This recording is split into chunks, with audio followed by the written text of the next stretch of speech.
Cinphomaniac is full of spoilers, so don't fucking listen if you don't want to know.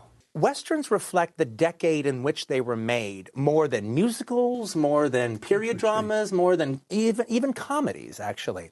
You know, the Westerns of the 50s reflected an Eisenhower America in every way, shape, and form. And if they didn't reflect an Eisenhower America, they were weird. They were an oddball thing. Maybe Johnny Guitar doesn't reflect an Eisenhower America, but that's what makes it an oddball film. Or consequently, the 70s reflected a Watergate era, reflected an era of where you didn't believe in the myths anymore. All those myths you were told about Billy the Kid actually being a cool guy and Jesse James actually being the lovable rogue, well, those were lies. They were killers. To me, the great hope is just people who normally wouldn't make movies are going to be making them, and, suddenly one day some little fat girl in Ohio is going to be the new Mozart, and make a beautiful film with her little father's camera.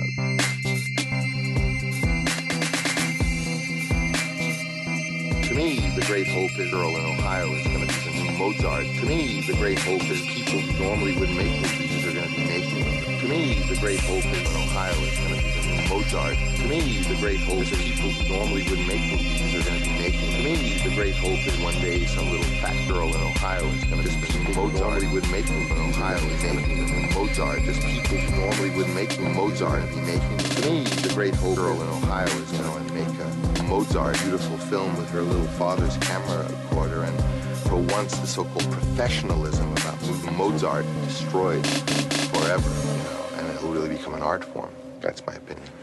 It's been a minute. We've been on a little bit of a hiatus, which we have been.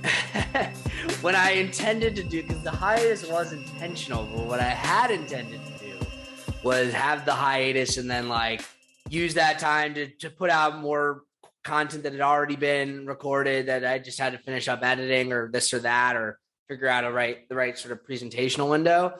And ironically, now I have done zero of that work because I've just been very busy with a million other things. And that's fine. I think we have a lot of stuff that people have to catch up on already. So I think it's fine. Don't be hard on yourself. It's important to have other stuff going on too, especially with us, professional endeavors, or just you have to have a couple of different eggs in a bunch of different baskets at all times. So it's totally understandable. That's true.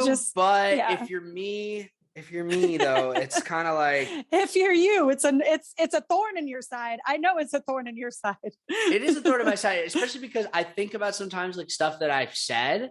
I'm like, wait, that's one of the episodes that people haven't heard. What the fuck? And look, to be fair, it's we're still in the small audience world anyway. So there's a lot that a lot of people haven't heard, you know what I mean? But sure. Nevertheless, I still feel as though, it would be nice to kind of just, I don't know, have that stuff out there, and then I don't have to worry about it ever again. It's just, it's out. Done. It's done. It's been doner. But yeah, okay, Dana. So, talk to me a little bit about what you've been up to while you've been on this hiatus. Oh man. Well, just today, I literally just got back from probably the biggest audition I've had in, I don't know, 6 months. I can't name names, but it's to be on a soap opera. No big deal. Forever and ever to be on a soap opera. So really fun. And the character I like very much. So I had a good time with that. Literally just walked in the door from that. So I've been working on that for a couple of days. I had about 2.5 days to get off book. And other than that, I did get to go home for a little bit for the holidays and see my grandmother, which was lovely. Got a little bit of a break there. That's pretty much it. I've just been working on remodeling a bathroom. So that's fun. I'm retiling. I'm Really? tiling the walls. Yes. Almost finished. I'm really proud of that too, because it's level and perfect. And that wasn't easy. I've tiled floors before, but never a wall. So that's a little bit of a different beast. Tiling is a weird thing, man. It's meticulous work. You need to have, like, if you have OCD, you'd be a great tiler. Yeah, I remember the first time I watched someone do it, and I was just like, "This is interesting." I think the trickiest thing that I've learned is not to trust the house. Like the floor, you could be like, "Well, I lined this tile up with the floor." Yeah, but the floor is not level. So now your tile on the wall is crooked because you trusted the floor. So those are little things that I've picked up on. Have you ever, it's not the same thing as tiling by any means. It's usually a much bigger job because it's usually an outdoor thing and heavier item thing. But ever bricklayed? I've not bricklayed, but I actually want to. It looks very fun. It like people who make the rounded brick ovens and stuff. I'm like, that looks really fun. Oh, that's like that's a good way people do that. Yeah. Mm-hmm. Yeah. People that make the ovens in their yard and stuff. You can do it. It's not too, you just have to do it. That's probably right. You're right. You have to have the right space and you have to dig the pit. Yeah. Mm-hmm. Well, I just remember thinking like, again, it's fine. It wasn't the same time as tiling, but like, I just remember thinking maybe it was like because of some children's book or something, but like, I just remember like seeing like even the drawing of someone doing it, but like, it's kind of like I don't know, like you're just building a pad. I don't know. Maybe that's because of the weird part of me, but I'm just like, no, it's a weird puzzle. Laying it's like out a pattern. I just like stuff like that. I don't know. And you have to cut out certain pieces to fit around like pipes. So I had a square pattern and I had to cut a round circle out of it with some tile nippers by hand. Yeah. But that's fun. That's the fun part is how like, it's like, can I make this look perfect? Even though I have a square tiles and a round hole to go around, like that kind of thing was the fun challenge. So I'm all finished with that. I'm finished with the hard stuff. We just needed to order, this is for one of our bars downtown. We just need to order some more tile, ran out. But yeah, so I've been doing some random fun stuff. Oh, also, you know what? I really wanted to tell you this. I am setting up my first booby trap and it made me feel like Kevin McAllister. Because this person keeps gaining access to the property, but he's been unable to break in. So I was thinking, my first inclination was, why can't I put some broken ornaments at the top of this wall that he keeps climbing over? Well, look, I mean, honestly, if you're going to be doing this, you need to go to the manual. You need to go to the master. Yeah, I know. Well, you need to like watch verbatim. Apparently there are laws, Marcus, and I'm not allowed to put up anything that you don't see that can injure you. You mean you're not allowed to like, have a kerosene canister that goes off when you open the door and then creates a flamethrower? Okay. Believe it or not, they could have sued. The Wet Bandits could have sued for hazardous environment. So basically I bought one that's like for camping that is like a tripwire. So I'm really excited to set that up and see if it deters any thieves, any would-be thieves. But I felt like a little bit of Kevin McAllister in my soul when I ordered that booby trap. Oh man. Well, good luck with that. And yeah, can't wait to tell you how it goes. Yeah, I mean, you sure you're not going to set up some hidden cameras to like watch it go down? Or I can't wait. Yes, of course. Well, yeah, we have security cameras. That's how I know who this person is. But their face is covered. Like I know this person keeps coming back, but they haven't been able to get in. So I'm going to be like, do you want to come back and try to get in when there's 170 decibels at your face of sound and bright flashing strobe lights? You want to keep trying to break in now? Yeah. My first thought was I tried to buy that spray dye that you use when you rob a bank and it like stains your skin blue. So you can order that from England because apparently in the UK it's illegal to have pepper spray, but you're allowed to have this paint spray to stain their skin red, bright red, and say, have you seen Good Time? The movie with Rob Pattinson, the Safdie Brothers film. Have you seen that? No, I've not seen that. You immediately associate, and like that's the thing because you were mentioning the dye originally, and I was thinking blue dye, but in the movie Good Time, blue. It's no, but they have the bright red. Well, red is apparently the one that the one you can order is bright red. It's only like $8.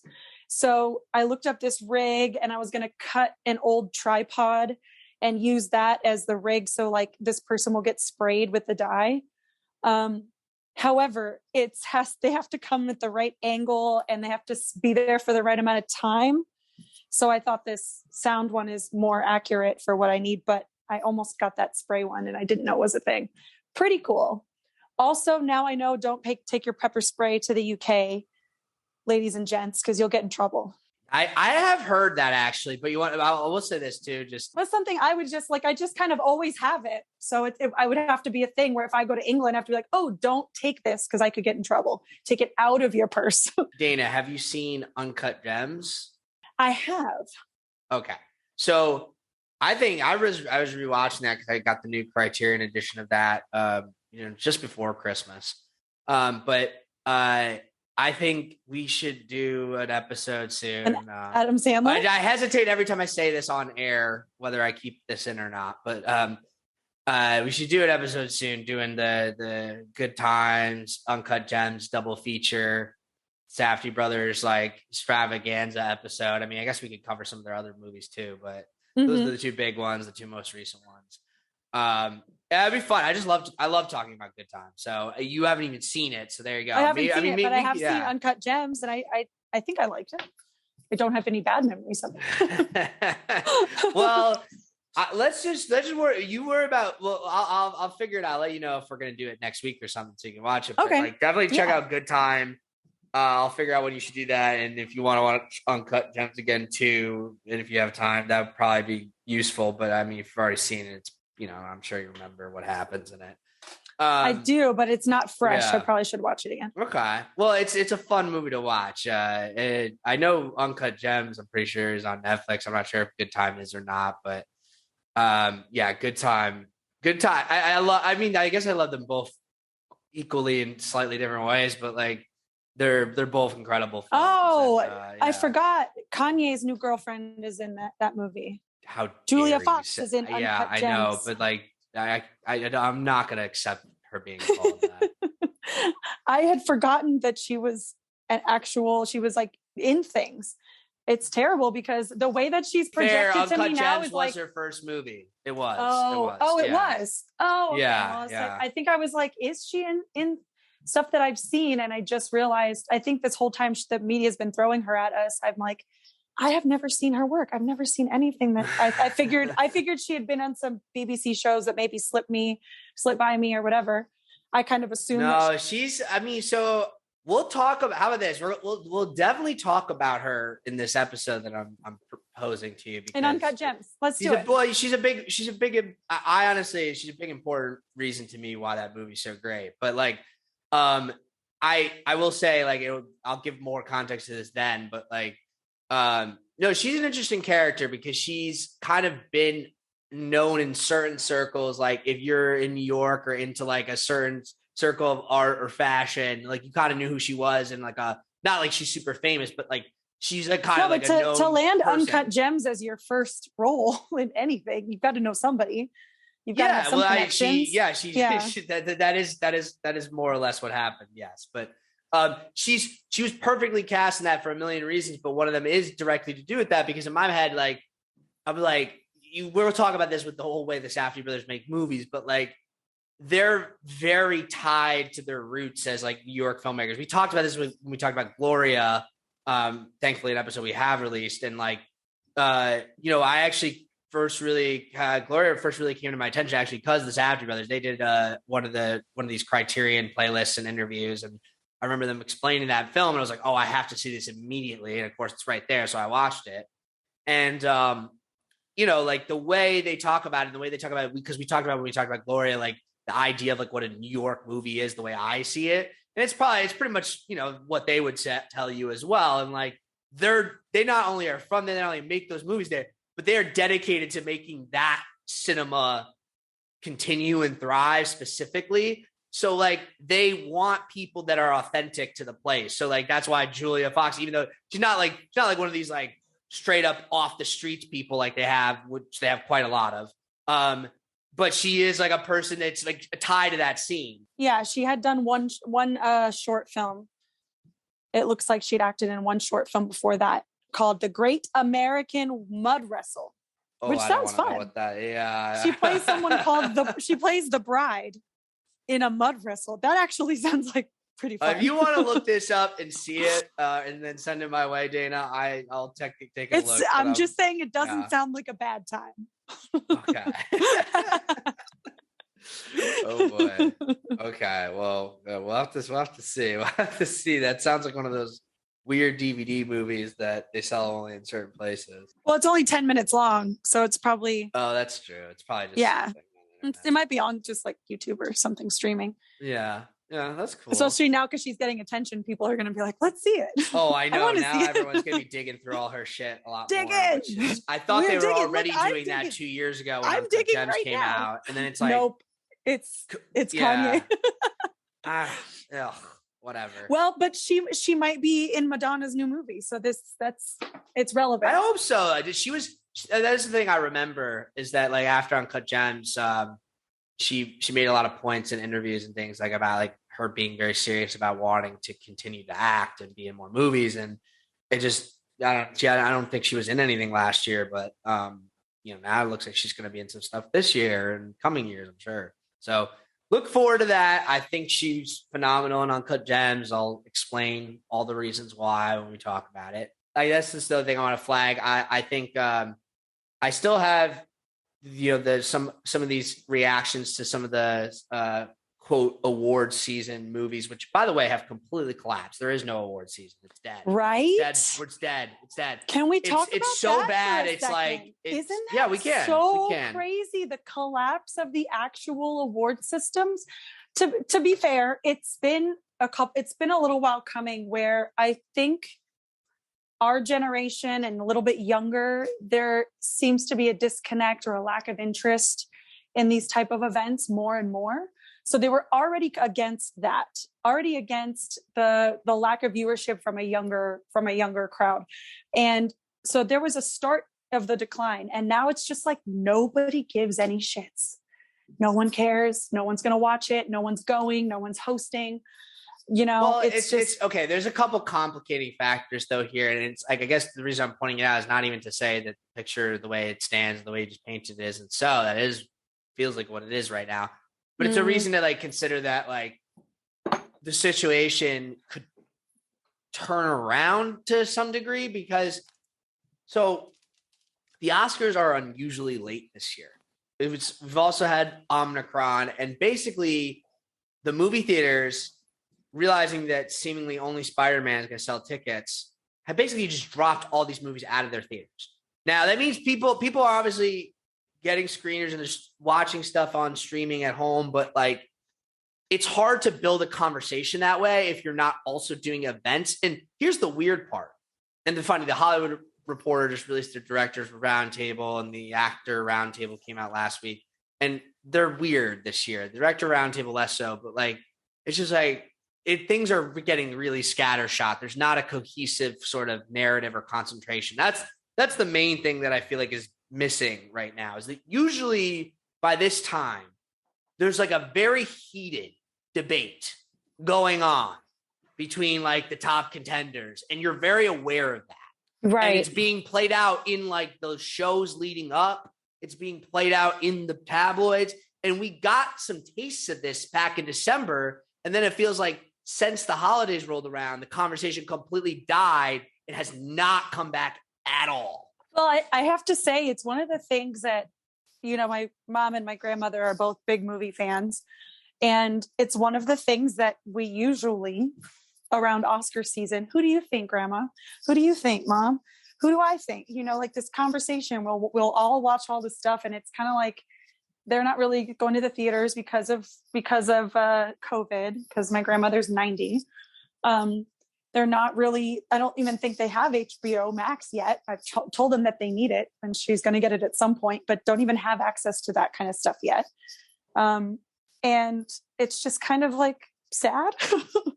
We don't have the debate. We're not taking bets right now because most of us haven't seen all of the contenders. And it's not as much of a thing, like you said. There's not as much head-to-head in the media where everybody knows who's who in the nominees and everyone's talking about it. It's a lot less this year. Well, it's like here's the difference. Cause like last year we were in the depths of the pandemic. You would think last year would have been worse, but last year all these conversations were happening. Yes. They're happening in digital spaces, but they were happening. And they're just not happening at all this year. And I don't know what that says about the movies in particular. I don't know what that says about, I mean, it's a complicated thing. I don't feel like I have all the tools required to fully unpack it. I'm just flagging it for right now because it's interesting and again, knowing that this year would inevitably be another weird year, maybe even a weirder year than the previous year, which it has been. I guess I didn't really think it'd be weirder than last year, but like, I don't know, its own brand of weird. Yeah. Well, we recorded an episode beginning of December that was intended to go up right then. And it was all meant to be like a long preview of a bunch of movies. Now, we were already starting at a weird place where I still hadn't seen most of the movies. And again, the narratives were still very like hodgepodgey. But, you know, that's never coming out. I'm telling you right now, because like, I'm just like, why would I even waste time editing that when no one cares? I don't even care. Like that's like if I don't care, it's like, ooh, no. So, yeah, it's a weird position to be in. That being said, I'm excited to seek out the movies that I still have to see, which are quite a lot. The one I most recently watched, which I have a sort of a choice opinion about, but I'll save it for when I record this, was the Lost Daughter with Olivia Colman. I can't wait. Yeah, have you watched it? No, but I can't wait. It looks amazing. I love Olivia Colman. Well, wait, but Dana, that's the other thing, Dana. What are you doing? Why can't you watch these movies? Why are you watching? Oh, I've been working. I know. I'm working so much, and then I get home and I start it, and I fall asleep. Like I'm noticing that my gap is like 13 minutes in. That's when I that's about where the movie loses you. On days that I work, it's like, oh, I can't wait, and I'll make it, and I'll wake up in the credits with a cat on my face and be like, oh. No, I feel like I'll try again. Other than so right now, I'll just say my top two movies. They're obvious. I've talked about. Well, actually, no, I haven't talked about Licorice Pizza on this pod at all because I've been waiting for you to see it. You were waiting for me to see it, and I've forgotten. I have not seen it. Oh my god, you're killing me. We need to do a specific. We need to do a specific day on Licorice Pizza, and I'm like, okay, I need to see it by this day. Screw it, we're doing it next week. Let's do Licorice Pizza next week. I'll see it this weekend. Okay. Yes, if I don't put it in the schedule, I'll just watch whatever more Matrix willy nilly. I'll start the Animatrix. Oh, the new season of Ozark just came out, so I started watching that. And I'm already very into it. The only things I've kind of caught up on, and I'm halfway through the new season of The Witcher, but I fell asleep again. That's funny. I started The Witcher season, got halfway through, and then stopped. I'll get back to it, but I haven't. Yeah, we're probably at the same point then. Yeah, we're probably at the same point. But I haven't stopped. I watch it in like 30-minute increments, like half an episode or so when I'm eating something. That's a show that you can kind of do that with. But I just will say, like, no, I've actually been really enjoying I don't want to say anything about it for spoiler purposes, but I was enjoying. It's over now. The Dexter, you could say, almost like epilogue series. I like the way it ended. I'm like, good. I'm glad. It was not a do-over that I ever thought we would get. Not one that I necessarily even thought would work out. I mean, I was like, it can kind of only get better, but you always worry, no, maybe I'm wrong. It can get worse. But I enjoyed the season. It was like, there was some little bit of ups and downs. Like not everything was great. Like there was some weird like things in certain episodes where I was like, did a different filmmaker make this? Like, why is it like this? But for the most part, it's pretty coherent, pretty cohesive, pretty satisfying.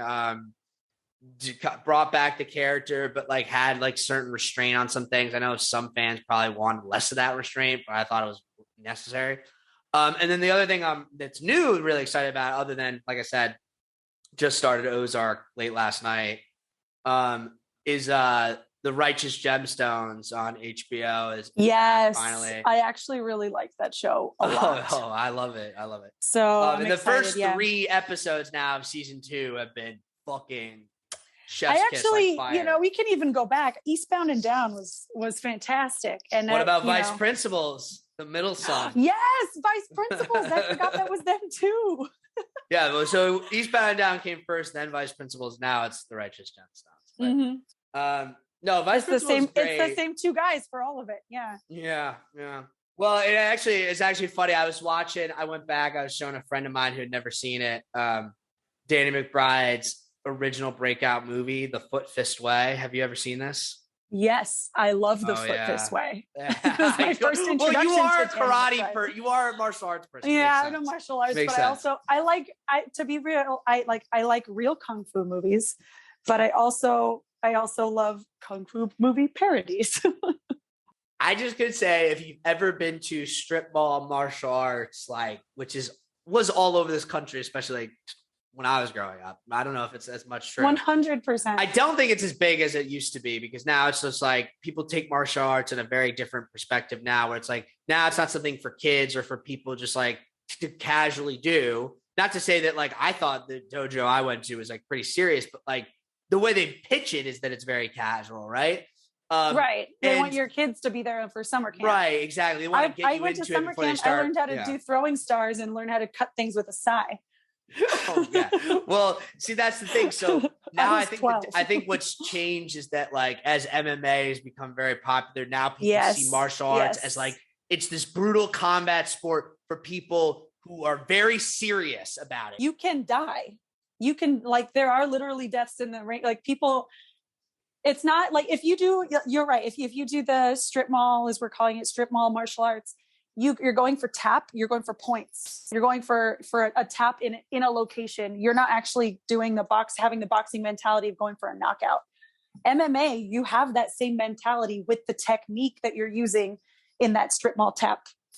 Well, I mean, no, I'm not saying that's kind of the part of the point, is that they're not unrelated things. And I remember, because believe me, I remember the attitude about things like the UFC or even the concept of it when I was doing karate, like in 20 years ago. Like, so what I'm getting at is that like, I not only has that attitude flipped or changed, but like, I imagine whether it's not like I've looked up how many strip mall Taekwondo dojos are there left and blah, blah, blah. I mean, like, it's not like I'm not basing this on statistics. I'm basing it on the anecdote of just the fact that it seems like the disposition and culture around it has changed, which makes a movie like The Foot Fist Way, to me, like, not only like nostalgic in a certain sense, but also just like more interesting. Like, we talk about this on the podcast all the time. Like, what I find interesting in films and what I'm always trying to track is like how they are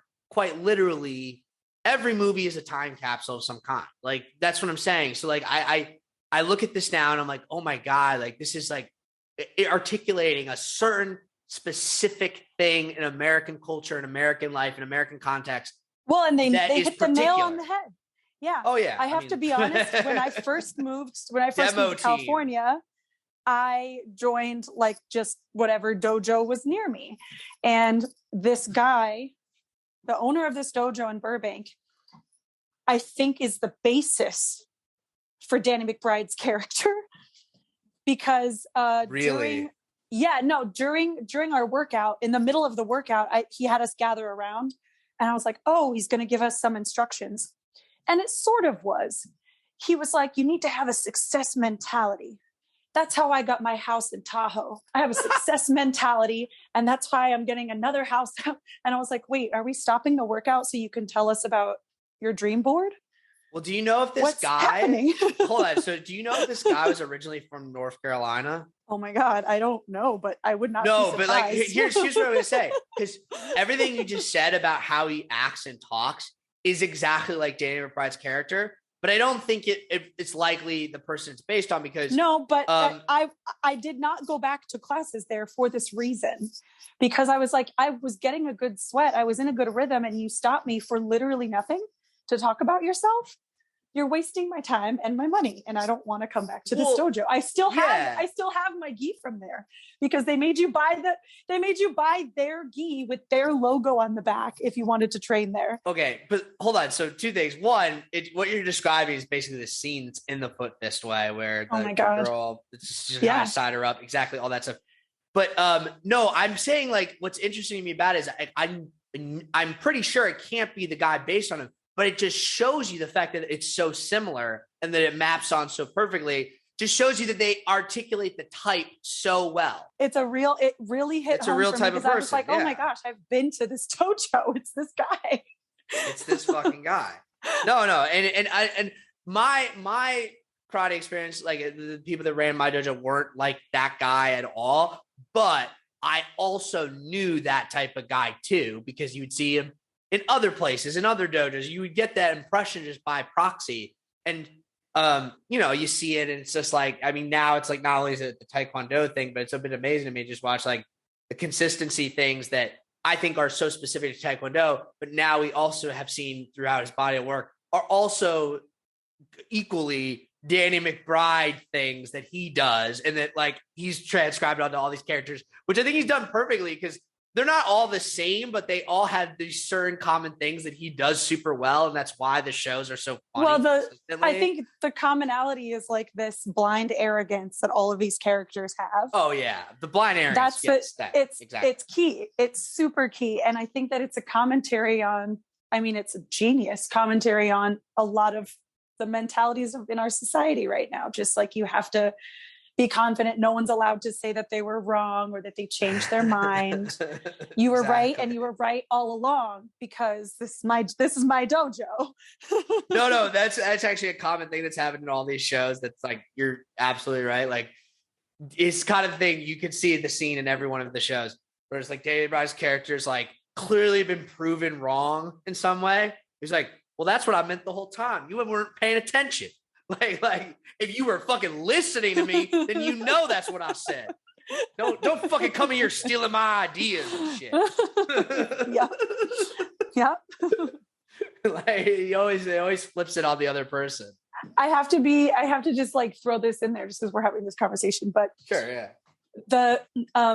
The person that I think I enjoyed training with the most was this teacher that taught across from Madison High School, where I used to work at this kickboxing academy. And he was Roadhouse, which I didn't know until I was older.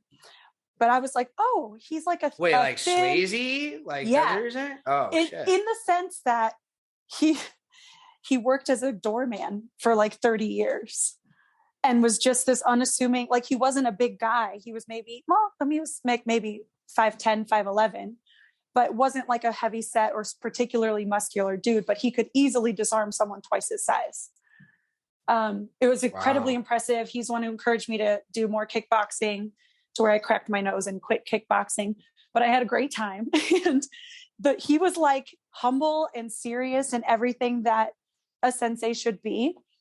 And I always loved taking class there. And I thought, when I grew up and watched, I think I hadn't watched Roadhouse till I was, I don't know, probably 25, 30. And I was like, oh my God. That's so weird. Is this has to be based on that. He's just a doorman and like, he just is nice until he's not. Anyway, they gave me a job. As someone who's worked with probably a lot of bouncers in your time, like do you see that type elsewhere? I mean, I see a lot of like, there's like bodybuilder types and just like random big dudes. But in California, you're supposed to be trained. You're supposed to get a guard card. And that makes you, guard card teaches you the proper way to restrain someone without hurting themselves or you. So if you're working the door in California, you should have that knowledge at least. It's not like you want like someone kicking people or punching people because you'll get sued if you own an establishment. But it's not that type at all. So I was just kind of like, this is a coincidence that he's kind of like the same body, the same build as our sensei and like same backstory, worked the door for 30 years and just like knows martial arts. So I had this moment last night. I was with my roommate, Yannick. You obviously know him, but he was just like scrolling through HBO Max and he was like, dude, have you seen this movie? And I was like, no, but I know, I think I vaguely remember it. And I was like, and we started talking, it led to this whole conversation we had about the particular subgenre. I'm not going to say what it is just yet. And like the history of it and et cetera. And we've talked about it before because like he has like a sort of pet grievance with it. And I wouldn't say I have a grievance with it, but I find it endlessly fascinating, as you might imagine listening to this podcast, discussing the nature and history of like how subgenres like this form, how they fall into and out of fashion, what's the aftermath, like who like from that subgenre that who survives, who transitions to a different thing, who like tries to bring it back, who like tries to bring it back without knowing they're trying to bring it back. All these questions are fascinating to me, right? So and like we do some degree of genre analysis on the show, but we're usually talking on a film per film basis or on a director by director basis, right? However, and I wouldn't just like suddenly be like, oh, let's just have a day where we talk about this genre, this thing, because it's like that conversation is very hard to do cohesively. We already run a long podcast, and it's like, yeah, I think it's a lame method if you just do it like kind of however. But I figured out something thinking about this particular movie, which is I'm calling it. I have a whole name for this now. I'm going to make it like a little sub-series we do. I don't know how many we'll do. I don't know what the next one is. I probably maybe should figure out at least what another one is. I know they're there. I know I'll think of it eventually. But right now, this is a series of one. Let me put it that way. It's called the genre. You're going to love this, Dana, once I think I explain it. It's called the Genre Venn Diagram. Okay. Oh. And what this means is because the movie I'm about to explain loosely, because I'm going to want to save it for the podcast we actually do talking about this movie. I haven't even seen it, so I'm going to watch it and then talk about it. Maybe I'll be wrong. Maybe it's not the Genre Venn Diagram I think it is, but I find that hard to believe. It's like pretty much from the trailer alone, you can tell it's the Genre Venn Diagram. And you know what? If I find out that it's not, it'll be interesting to talk about it anyway. Like, they made the perfect Genre Venn Diagram trailer, which is interesting enough. But I know the movie is the trailer. I know it is. So anyway, what the Genre Venn Diagram is as a concept is when a genre either reaches its like peak or is like at the point where it's become like such a thing that Hollywood essentially now is like recognizes that it's a genre. And what happens when they recognize that it's a genre to some extent is they try to make a movie in that genre, obviously. Now, when they try to make a movie that's in that genre, but the genre is kind of like a recent thing, or it's very specific. Because again, I'm not talking broad genres or like Western or this. I'm talking more specific than that. Like something people might call a subgenre or like a very particular like Western period. Like sci-fi Western in the 50s. Very specific. Yeah, I mean, I would always try to find a more eloquent way than just to combine other things. But yes, I know what you like the Netflix codes. I think here's a good example. That's not the one I'm actually. That's the thing. I could just use the one I'm going to talk about, but I'm like I don't want to spoil that. But is it like the Netflix codes? You know, if you enter like 6052, it'll be like steampunk vampire movies. Or if you enter in 1586, it'll be like sci-fi, Victorian sci-fi. Like super specific, but you have to put in the right number to Netflix. It's like the secret menu. Well, I know I said you don't want to just combine a bunch of terms, but like sometimes you just like that is. That's what they do. Is what I'm saying. I know that is what they do. But like they also will say things like mind bending this or right. Yeah. This is like almost a whole separate conversation of like what you might call genre taxonomy, which relates to the genre Venn diagram, but it's a little different. I will just say this, like maybe a good example before I get to the obvious one that I'm going to actually use here would be just like the gritty comeback sports movie, which I know that is literally using, that is using, which is really just a cousin or an extension or a more inclusive version of most boxing movies, which is its own subgenre as well. Or dodgeball. What do you mean dodgeball? Wouldn't dodgeball fall in that category? No, because I said gritty. Oh, Dodgeball's not gritty. I thought it was underdog. Well, I thought you were about to tell me there's another movie called Dodgeball that's dodgeball but gritty, and I was like, well, I've not seen that one. Look, what's grittier than getting hit in the face with a wrench? Well, getting hit in the face with a wrench and actually like bleeding profusely, and then having agonizing like pain, and I'm talking about like movies like The Wrestler with Mickey Rourke. That's what I'm literally talking about. That's like. I brought up The Wrestler. The question would be, if we're talking genre Venn diagram, is The Wrestler genre Venn diagram? Well, every episode of a genre Venn diagram show when we do is going to have to decide whether it is or isn't. I'm just going to tell you off the top of my head, no, The Wrestler isn't. Because what The Wrestler would be is almost like the opposite of a genre Venn diagram. The Wrestler would be a genre exemplar. And what a genre Venn diagram is when you take genre exemplars and basically try to stitch them together to make what you think, keyword think, will be the ultimate genre exemplar. But genre Venn diagrams, almost by definition, are kind of like failures in some sense. That doesn't mean they're bad movies, though. The movie I think I'm about to talk about it, like, again, I haven't seen it, but everything I know about it, including people that have seen it who talked to me about it already, definitely think it's bad. But it's basically like it's, you know what, in music they have this thing called the industry plant.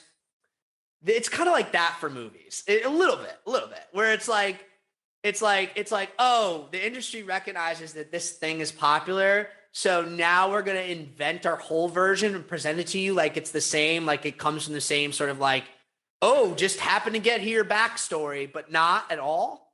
You know what I mean? Like that is what they call an industry plant. And if someone from Pitchfork wants to tell me that's not the correct definition, okay. But I'm pretty sure that's what I've always understood it to be. Now, genre Venn diagram, similar thing. So let me lay it out exactly what I mean. And I'll go one step further before I finally, because I want to dramatically reveal what I'm talking about. Okay. I like that. So like what I mean by the genre Venn diagram, again, is you have a subgenre of movies. Hollywood, and I don't mean like Hollywood like it's the studios necessarily, because the movie I'm going to make is not a studio movie. But Hollywood broadly, as like producers and trends and filmmakers who are savvy to what producers and trends might think, figure out that this is a subgenre. And what they do is they start picking all the exemplars of that subgenre and then trying to say reverse engineer a new exemplar that's like in some ways the ultimate exemplar, taking different pieces of each and being like, I've done it. I've distilled the genre into the perfect form now, and now I'm presenting it to you. But kind of by definition of how I said that's made, it'll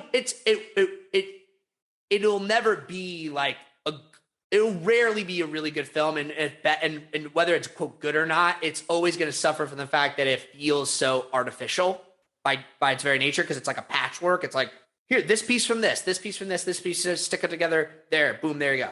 Now, why give it so much attention?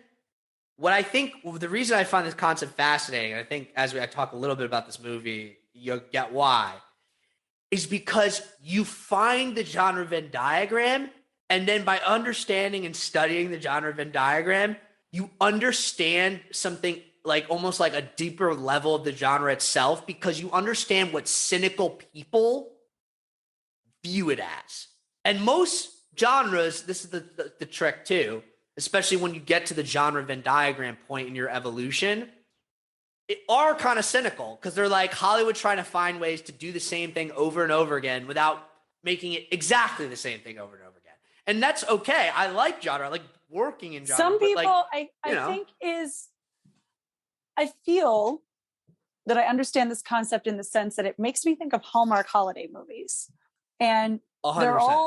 they're all the same. Which is its own subgenre. Oh, 100%. And they're all the same, but they're all different. And they are all the ultimate love story. Aren't they usually like, oh man, I would love to I have in the past, but I guess I could refresh myself if we ever do the Hallmark movie episode, but just kind of like the log lines are just like, and that's I feel like where a lot of these movies come from. They come from random like log line pitches. Then someone's like, yep, we'll buy that. Like, it's like, what? Oh man. The whole story for another day, but I actually did attempt to write one of these actually. I'm shocked that you only attempted and did not finish something. Well, no, like that. I wrote it, but it just did not get bought, or no one's seen it. It does not exist Yet, Marcus. Oh no! I don't want someone to buy it at this point. Like, no. You know what? Okay, this is like a little bit of almost giving it away. Are you familiar with the Netflix show You? Obviously, I know about it, but I have not watched it. You have not watched it. Mm-mm. Okay, but I know what it's about. Separate conversation. Highly recommend the show You. I thought the I've third seen clips season of it, and I was the best don't one know yet. if I can get past it in the monologues. I don't know if I can. No. They're meant. Okay, you have to understand. Oh my God, this is like a whole separate conversation of genre and tone. 2 minutes of it, and I'm like, I don't know if I can do this. Trust me when I say that, like, if you like Hallmark movies and you like Dexter, here's the fusion of the two things, but like is way better than the sum of those parts. That's what I'm saying. This show, I gave my sister an extended sort of like, again, this wasn't on the product. I wrote a review that could have been like my podcast take on it. I thought the show, the first season was pretty good, interesting. Like, again, already better than some of those parts, certainly appealing to me in some very specific things that I find interesting. But like, obviously was also like, yeah, it's kind of trashy bullshit too. But like, that's part of what makes it fun. And that they haven't veered away from that. If anything, they've embraced that more in the second, third season. But I would say what the second and third season started to really attempt to do, and certainly the third season, I feel like landed the ship on and then some, is that that's all a mask for an impeccably crafted TV show in terms of narrative structure, in terms of narrative spin, in terms of keeping story and plot in the most entertaining and focused of ways going, while at the same time actually developing complicated psychologies for their characters. And again, in the sort of heightened dimensions that I prefer, because as someone who likes psychological thrillers, who likes violent thrillers, who likes David Fincher movies and stuff like that, like, this is what I want. Likes things like Dexter. Like, I want to see people who are psychopathic murderers and live in their world, but like take it kind of in a direction where it's not just like, oh, kill. It's like actually like developing like a complicated and the other dimension of the show that I think they tried to do in the first season, try to do even more in the second season, and then really try in the third season. But really in the third season, you could say the trying's paying off, actually nail is it being like a social satire. Like, the show actually is a very good social satire, and it'll hit your, even in the third season. I remember watching the first episode of the third season being like, oh, I always get a little nervous because I'm like, it seems like it's really forcing this stuff down my throat. It's being so on the nose. And what you realize is, again, the on the nose stuff is just sort of distraction for the very, very actually complicated and much more interesting conversation that's really happening. And that becomes more like, it's almost like it reverses order. Like, as the season goes on, the stuff that felt very on the nose becomes, I think, even if you're not, no offense, me, you're able to like understand, or is actually much more less important, or not, or just like, you know what I mean? Like, it kind of like almost reverses form where you're like, oh, and all this subtle stuff actually feels very well delivered in a way that anyone can kind of pick up on it. I think. I don't know. I've never quizzed somebody on it, but quite a glowing review of you. It is. But I mean it. I told my sister, I was like, I'm giving this a very glowing. You wouldn't review. say it if you didn't. No. So, okay. Getting back to the topic that I was trying to talk about, which is this genre Venn diagram, right? So the genre that and the movie I'm talking about, which go hand in hand. This will now make any ambiguity about what I was really talking about, I think, should become clear now. There's a movie. I don't know if you've seen it, Dana. I'm going to assume you have it. I hope you have, because maybe you'll find it funny, but I want this to feel mysterious to you in some way. There's a movie called Nobody Walks. Have you heard of this movie? Nope. Okay. Based off that title, and again, there's no wrong answer. Though as I'll want to explain, I feel like the title, if you understand the code and language of the genre, you'd understand that the title is like another example of the way in which it's a Venn diagram. But are they in wheelchairs? All of them? No. Okay. So that's what are you doing to me here? I'm going to give you a second guess. Guess what type of movie this is, or vaguely what this movie is about from the title. Oh, well, if it's not about the Paralympics, then it's got to be a love story.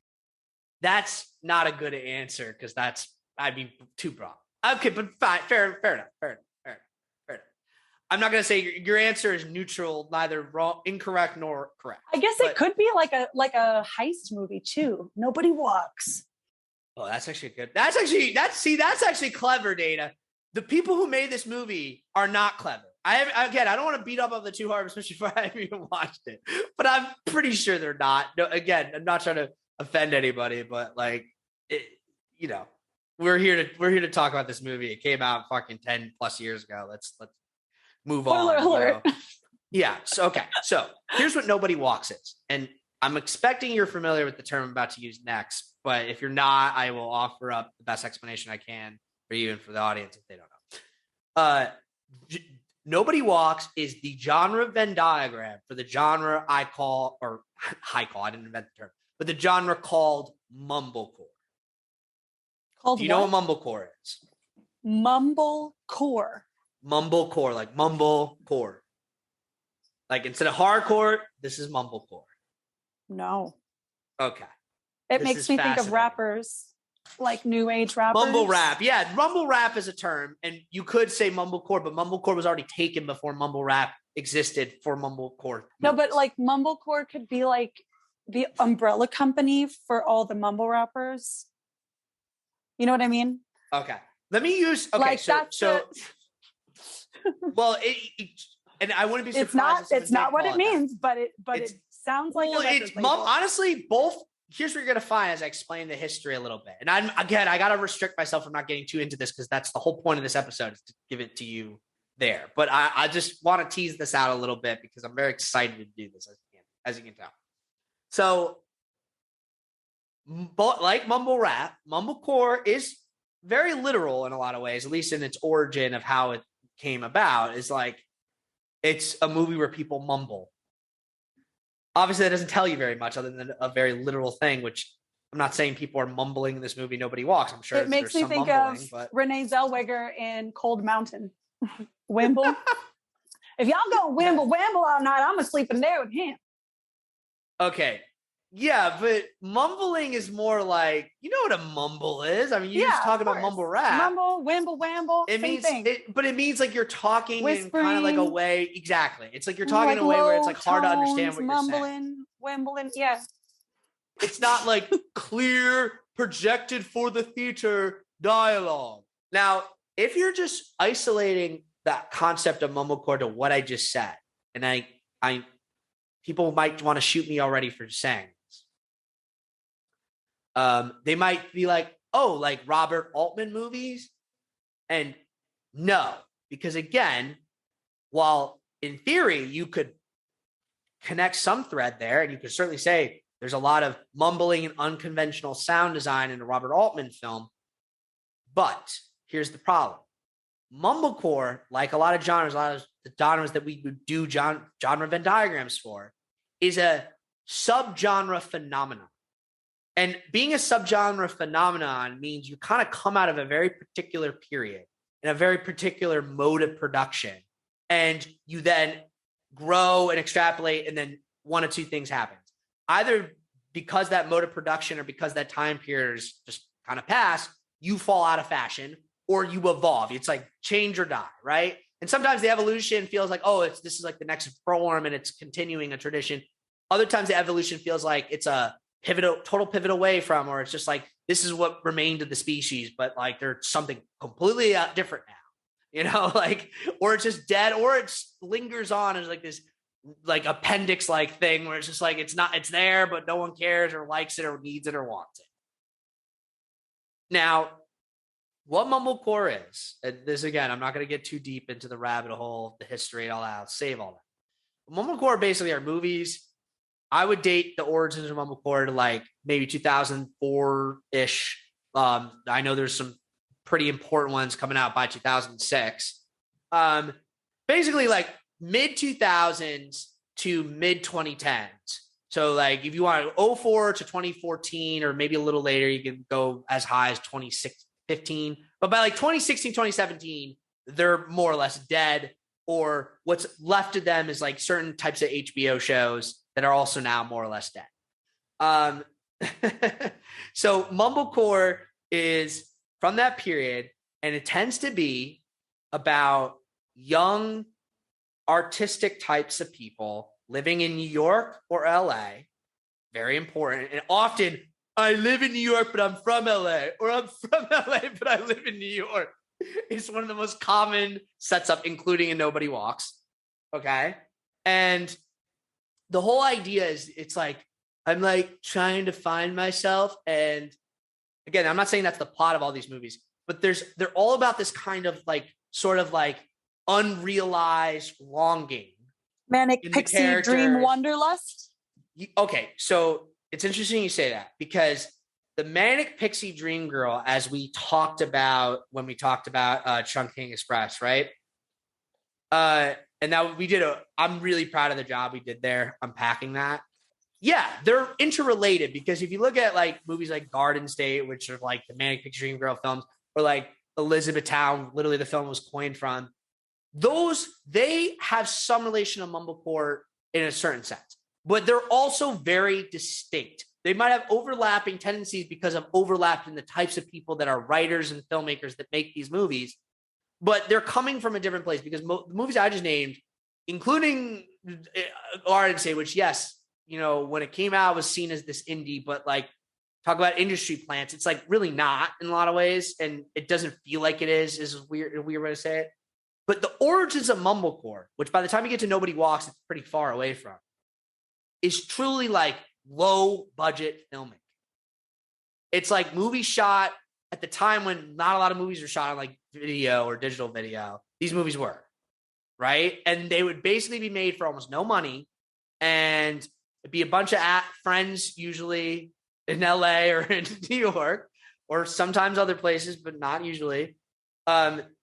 They get together and they're actors and they're friends. And so they make a movie. And the earliest Mumblecore movies, like one of the pioneers of Mumblecore, and we're going to talk a lot about him when we do this episode, I presumably. Can we call it Pioneers of Mumblecore? No, we have to call it. Okay. No. Yeah, but that could be a chapter. Pioneers, okay, fine. Can we call our band Pioneers of Mumblecore? Fair. Dude. Again, I feel like the more I explain this, the more you'll realize how like sadly ironic some of the stuff you're saying actually is. I know. That's why it's the like, perfect band name. Well, these movies often involve people who are in bands. That's kind of my god. Like, so with stupid ironic names like that. So anyway, yes. The point, there's a filmmaker by the name of Joe Swanberg. But you kind of alluded to that, to be fair, when you said lived in LA, from New York, lives in LA, finding themselves artist. I was already in that mentality. Okay. Well, let's play the Joe Swanberg game. Have you seen the movie? Came out again, right at the sort of the peak, but the end of this period. This movie, Drinking Buddies. Are you familiar with this film? It stars many people have told me that I need to watch this film, and I have not. So you have not seen it? Okay. No, I know that it's Olivia Wilde and that guy from New Girl. Yes. So Jake Johnson, guy from New Girl, is one of the like stars born from Mumblecore. He's he's probably the biggest male star born, unless you want to count Mark Duplass, who's also one of the directors of Mumblecore. That's the other people. If you want to talk Mumblecore, like the people that like are the quote pioneers of Mumblecore, that became the success stories, that became the thing that kind of, in a way, as I'll articulate eventually when we do this episode, kind of destroyed the genre or like cannibalized it by nature of needing to be bigger, but also still wanting to keep their production. There's a whole complicated, that's the thing, you know, when Yannick and I were talking about a lot of the things that he wanted to talk about, and they're interrelated, like everything, because I said genres, modes of production. These movies, the way they're made, how they're made, and who makes them is very much to do with everything about them. So it's a kind of a separate point. I don't want to get too much into it here, but you know Mark and Jay Duplass, right? Like, have you ever seen the film Cyrus? I don't think I've seen Cyrus, actually. I know the Duplass last name, but I can't think of Cyrus. Mark Duplass is a million things. You've seen him in a million things. He's like a very prominent actor at this point. Jake Johnson's probably like more recognized. Yes, Mark Duplass is in a lot of things. Mm-hmm. Well, I would say Mark Duplass is I just looked up his face. I recognize him. Yeah. Oh yeah, he's in a million things. His brother is not really as much of an actor, but he was one of the main characters in that show, Transparent, He's the brother in Transparent for like when that show was on. So yeah, they're both recognizable. Them and Joe Swanberg are kind of considered to be the pioneers and the breakout like filmmakers behind Mumblecore, which is probably doing a disservice to a bunch of other people that were very instrumental to the genre that are not as famous as those people. But that's the point. Now, the last person I want to mention who, you know, to some people, Mumblecore is one of those genres that by definition, some people treat as inherently derogatory. So saying a movie's a Mumblecore movie or saying someone comes from Mumblecore is like almost like seen as such an insult by certain people, which makes me always like almost feel bad when I have to just like, well, I have to tell reality and history the way it is. Like one of the biggest people that come out of Mumblecore is Greta Gerwig. Greta Gerwig was the star of a number of these Joe Swanberg movies early on. And, you know, like now she makes her own films, and I wouldn't say really any of them so far, Lady Bird and The Little Women are in any way Mumblecore films. Bomb box movies, even though some people have tried to tie them to Mumblecore, and certain movies like Margot at the Wedding are kind of a little more deserving of that. They're not Mumblecore. And again, I can explain the differences or what the qualifiers and disqualifiers are as I would define them when we eventually do this proper episode. But the last thing, because I feel like I've brought it up now 18 times only to not actually explain it at all. What the fuck is Nobody Walks? What is this movie? Yes. Okay. So Nobody Walks is a movie with John Krasinski, who obviously is the big star from The Office, but John Krasinski in this period when this movie was made, this was maybe the last ones, was a guy whose like movie career, like separate from being on The Office, was very much like in relationship to some of these Mumblecore. While Nobody Walks, almost by definition, I'm more than willing to bet my house on is not a good movie or a very strange, unlikable movie. One of the ones that I'm thinking of that a lot of people do really love and is kind of like a good, well, by any stretch of imagination, a good and interesting movie is this movie he made a few years earlier than that with Maya Rudolph. I believe it was called Away We Go. I'm forgetting it. It's the one where they're I actually saw that. Yeah. It's a good movie. But like, and again, I want people, because that's like a movie that's like kind of on the more debatable territory of what I mean by Mumblecore. But I get, again, given any indie movie made between 2004 and 2010 that has no other discernible genre and that involves like, again, like a very sort of like low key kind of thing is at least a possible Mumblecore film. Whether it truly fits the rest of the genre as I would define it, which to my point about the genre Venn diagram, the genre Venn diagram is how you really know what defines a Mumblecore movie. And really movies like Away We Go have almost nothing to do with it. So other than, again, certain actors like John Krasinski. So John Krasinski is the star of this movie, along with this woman who's really more the main character, called her name's Olivia Thirlby. Now you might remember, I don't know if you know her, but she was in the film Juno way back in the day as like Elliot Page's best friend. She's super beautiful. I've seen her in actually a couple of things, but I can't recall what they were at this moment. She was in a number of movies. She had her own films too, didn't she? Didn't she star in some? Olivia Thirlby, didn't she star? In her own, she was the lead in a show, wasn't she? She's been in a lot of things. Oh, she was in Dread too. Yeah, she was in Dread. No, it's just she's had an eclectic career. I haven't seen her in much lately, but like between like 2006 and like 2014, she was in a lot of stuff, right? Mm-hmm. Now, I would say, again, bread and butter was kind of some of these Mumblecore movies. I don't know why, but she just is the type of actor that appeals. And as you mentioned, Manic Pixie Dream Girl. Okay, in this movie, and I'm not sure it's fair to call her character Manic Pixie Dream Girl. And I'm almost saying by definition, Mumblecore is like has its own sort of. It took the Manic Pixie Dream Girl concept for itself and kind of recontextualized it in a different way than those earlier movies. But Olivia Thirlby's character literally has a pixie cut. So just Keep that in mind. I'm looking at the poster of the movie where she's literally like holding headphones up to her ears. Yeah, it's everything you might want. Okay, let me read you the log line literally on HBO Max. A little bit's cut off. It's from a screenshot I took last night. The arrival of an alluring young film student sparks issues in the lives of a married couple in this drama. Now, one of the things, not to spoil, I don't want to spoil the genre Venn diagram. I'll just say one. One of the things we're going to trace in the genre Venn diagram, this movie's a Venn diagram, in part of the Venn diagram, is at a certain point, Mumblecore movies became obsessed with the concept of, or like at least almost never in a consummated fashion, but always in like a teasing, weird sort of fashion, the concept of a throuple.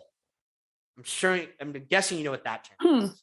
Yeah. No, I know what that means. Yeah, of course. Because it's always, because like I just said, a lot of these movies involve dissatisfied married people who are young, who are clearly wealthy, but don't act like it. They think like, oh, I'm like, because I work in the movie industry. So like, I don't know. I'm like usually like an editor, like a sound guy. This movie's literally about sound people. And it's like, usually like a sound people. And then it's like, oh, this young person who's like, reminds me of myself when I was young, or like reminds me of what it was like to feel young, comes in. And again, it's not this big Hollywood thing. It's actually this very down key. And if you watch the trailer for Nobody Walks, it tries to like give you the psychological thriller vibe, which again, not to spoil it, is another genre Venn diagram. Because at a certain point, Mumblecore became obsessed with trying to seem more genre-y because they were kind of pushing back against this idea that Mumblecore movies were movies like kind of like these Seinfeld ethos movies where nothing happens. And so they're like, no, they're like taught psychologically. So we're going to include these psychological thriller elements. And that became a certain thing that was rinse repeat. So that also enters into the Venn diagram. Does that make sense? It does. Yeah. And I'm not going to spoil any more of it. We're going to do this. I don't think we're going to do it next week because we have to do Licorice Pizza first, but maybe in like 2 weeks we'll do this. My question to you is, do you think Lost in Translation fits into this genre? Because Isn't that $1 million question? So far, it fits the criteria of what you just said. So if we did another sub-series called Genre Borderlines, could also be like a very interesting conversation. That's a great candidate for Genre Borderline. Now but it is in some senses, but also totally not, because I think it's actually an easier call than that. I would say no, but it's a significant influence, a significant reason why this genre became what it became. Right. So that's what I meant about the Manic Pixie Dream Girl films as well, is that like they paved the way for this, but I would consider them a separate phenomenon because they have a separate means of production. They have a separate kind of, like, again, like where it's like kind of like, you study biology. It's like speciation. It's like at a certain point, it's always going to be borderlines. It's always going to be vague. It's like you start looking at all the apes together. It's like everybody looks the same as their child looks the same as them. The child looks the same as them. But then all of a sudden you go great-great-great-great-great-grandparent, and they're a different species, right? Sure. It's like that. You dilute it enough or change it enough, it's a different element. It's a different element, and it's taking it influences elsewhere, because a gene line is not just one line. In gene lines, it's two that then keep going two, so it becomes a tree. Similar thing here. It's like thousands and thousands of people have had to live and die to make each of us. Exactly. So no, I think that's a great example of like a genre. Maybe that one, genre borderline, is definitely a thing. But maybe that's more genre ancestor. And in which case, bringing it back around to when I mentioned Altman films, even though the way I feel about Altman films, the way I experience Altman film, and especially if you are one of those people that find Mumblecore to inherently be a derogatory term, then you obviously don't want to say this. But there's no doubt, there can be no denying, if you're being objective and honest, that Altman films are a big part of what paved the way for Mumblecore. Really, most indie cinema, because it's just like, that's just how it is. One last thing I'll say to help you understand Mumblecore and the genre Venn diagram of the Nobody Walks. Mumblecore films. I was saying this to Yannick last night. Like Mumblecore films are essentially the movie, the would-be movie, because I think the success or the prominence is very different. The would-be movie equivalent to the indie rock movement of the same time, which is why like a lot of those songs soundtrack these. So, like it's the same sort of like, Brooklyn, Silver Lake people type of vibe. That's the best way to put it. But yeah, okay, we'll leave it there. We'll save it. It's a good little, way more than a tease, but still it's ultimately a tease for this idea that I'm excited about. And what other genre Venn diagram episodes we'll do? Well, I promise you this. Every time I discover one, or hey, if anyone's listening who has one who wants to reach out and tell me, by all means, we'll as they come, we will plot out and plan and execute more genre Venn diagram episodes, or like as these other we discovered genre borderline or genre ancestors. I think that's the better way to do genre related episodes specifically, because I just think like if you just origins or ancestors versus. Well, I think you have ancestors, you have borderlines, which if you want to keep the family analogy, you'd be like cousins, but you'd be like, are they okay to marry? Like, I don't know. That's a fucked up way to we have to do Madonna though when we do those ones from borderline. Oh yeah, going to lose my mind. Wow, I didn't know you could sound like that, Dana. I do impressions of Madonna and Cher and Selena. It's my hobby. Let me have hobbies. Get some women, take them to the Peachtree Dams. I say get liquored up and take them to the Peachtree Dams. Do you know what I mean? You know why? It's a scary thing to give to a guy like me. Do you know what I mean? I say get liquored up and take them to the Peachtree Dams. Do you know what I mean?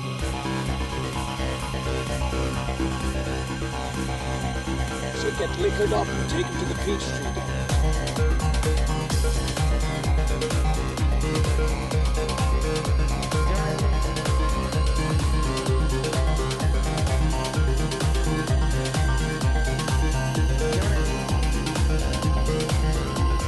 Get liquored up and take him to the Peachtree Dams. Do you know what I mean? You know why? Final cut. It's a scary thing to give to a guy like me.